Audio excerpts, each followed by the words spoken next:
to August 1st. On Long Island, Nassau County Police looking for the person who scammed an elderly woman out of $2,000.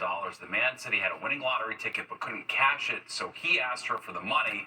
She gave it to him but didn't realize until after he left that she'd been scammed.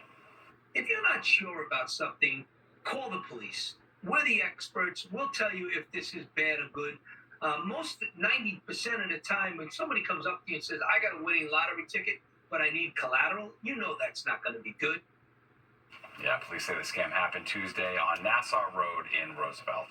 New York's Cannabis Control Board just greenlit over 100 new licenses as their legal pot rollout comes under review. The board gave out 109 licenses, bringing the total for the year to 730. New York State now has over 144 dispensaries that are open and operating, but that's still a far cry from the number of illegal pot shops all over the state, which has been estimated to be around 2,000. The board, which has come under criticism for their slow legal pot rollout, says they've shut down 164 illegal shops and seized nearly $30 million in products. Well, contrary to a new report, Mount Sinai says it has not postponed Beth Israel's closure indefinitely. More than 10 months ago, it made plans to close the hospital on July 12th. That's just 2 days from now. But due to a legal case, it will now go past that date. In a statement, the hospital said, in part, we believe it is even more vital that we close as quickly as possible. We will soon be past the date when we thought we could safely remain open. The actual closure date now depends on state and legal decisions, but the urgency and need to close has never been greater. Well, the Yonkers Police Department using drones to respond to emergencies as part of a new pilot program. Fox 6's Richard G. Kovis shows us how they'll be used to give officers a head start on the scene. There's a new first responder in the state's third largest city, and today we're taking a drone and doing effectively what an airship would do. It took its first flight. That would really revolutionize law enforcement here in Yonkers.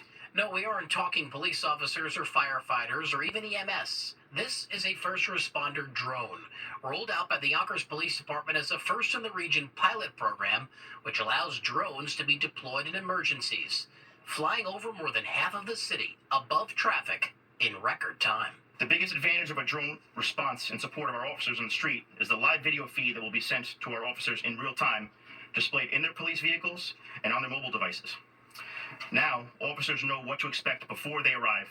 A trained first responder teleoperator will operate the drone from Yonkers Police Headquarters and watch the cameras once the drone takes off from the roof of St. Joseph's Hospital across the street. The teleoperator could then determine what type of human response is needed at the scene.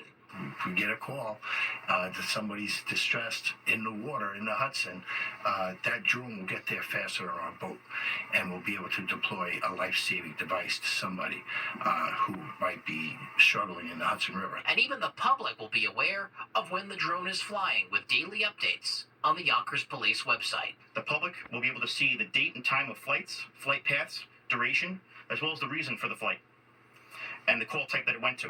This pilot program runs through the summer, and at that point, police will look at the drone's success and also the potential cost of adding more drones to the program. This program has already cost the city $100,000. A small price to pay, some argue, though, to potentially save lives. Warren Yonkers, Richard Giacobas, Fox 5 News.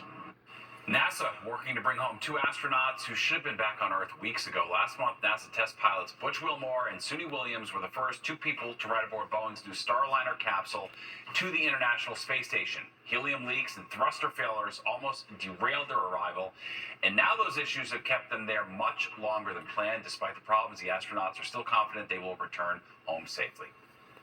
This is a tough business that we're in. Human spaceflight is not easy in any regime, and there have been multiple issues with every spacecraft that's ever been designed, and that's the nature of what we do. We've practiced a lot, so I have a feeling, I have a real good feeling in my heart that the spacecraft will bring us home, no problem. Well, right now, NASA and Boeing are working on the issues with the capsule in New Mexico. Meanwhile, both astronauts say they're enjoying their extended Oh my stay gosh. in orbit. Wow. We thought All our right. Boeing planes on Earth were There bad you go. for people in Jeez. space. Yikes. Well, just a day after soccer star Lionel